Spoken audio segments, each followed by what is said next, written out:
Question देखिए fourth है, use complex integral method to prove that this equal to this. ठीक है, तो अब यहाँ साइन स्क्वायर थीटा को फिर से आपने कॉस 2 थीटा वाले फॉर्मूले में लिख लिया, ये आ गया। कॉस थीटा आपने ऐसे ही लिखा रहने दिया। तो अब हमें क्या है, कॉस 2 थीटा हमारा ऊपर आ रहा है, तो ऊपर में जो होगा हम इसको ई की पावर में चेंज करेंगे। हमें पता है e to the power i theta is equals to cos theta plus i sine theta होता है। तो जो कॉस थीटा होता है वो रियल पार्ट होता है और जो साइन थीटा होता है वो इमेजिनरी पार्ट होता है किसी भी थीटा के लिए। ठीक है, मतलब किसी भी e to the power i theta के लिए। तो आपने क्या किया, कॉस 2 थीटा जो है उसको, क्योंकि न्यूमरेटर में है, डिनोमिनेटर में ना होके, क्योंकि ये कैसा है न्यूमरेटर में है, तो इसकी जगह हमने ई की पावर 2 आई थीटा लिखा है और आगे लिख दिया हमने रियल पार्ट। ठीक है, e to the power i 2 theta आपने देखा था मॉड जेड अगर 1 है तो जेड की वैल्यू कितनी थी, e to the power i theta. तो ई की तो जेड स्क्वायर बराबर e to the power 2 i theta होगा। तो हम e to the power 2 i theta को किससे रिप्रेजेंट कर सकते हैं, जेड स्क्वायर से। तो हमने वही किया, क्योंकि हमें पता ही है हमारा जो यूनिट सर्कल है। तो आपने क्या किया, जो ई की पावर 2 आई थीटा था आपने उसकी जगह जेड स्क्वायर लिखा। बाकी जो नीचे जो वैल्यू हम पहले करते हैं बिल्कुल वैसे ही करते आएंगे।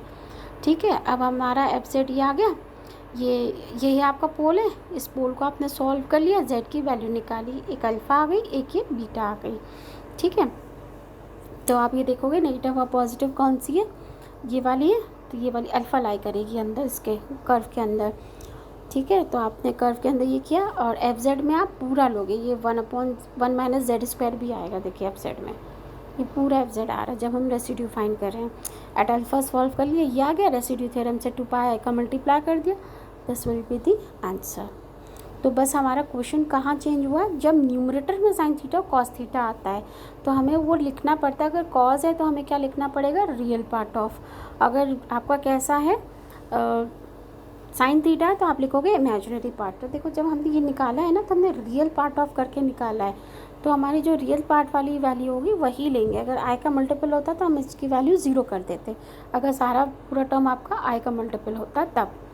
ठीक है, नेक्स्ट क्वेश्चन है fifth, using complex integration method evaluate this. Cos 2 theta दे रखा है ऊपर, है ना, तो कॉस 2 थीटा दे रखा है, बिल्कुल वैसे ही करेंगे। रियल पार्ट ऑफ ये तो जेड स्क्वायर हो गया, ऐसे सॉल्व कर लिया। ये आपका पोल है, इसको सॉल्व किया तो जेड की वैल्यू ये आ गई -1/2 और -2। तो आप देख सकते हो खाली -1/2 लाई करेगी, -2 तो लाई करेगी नहीं क्योंकि उसकी रेडियस 1 है। तो इस पर आपने -1/2 पर आपने वो निकाल लिया रेसिड्यू, ये आ गया।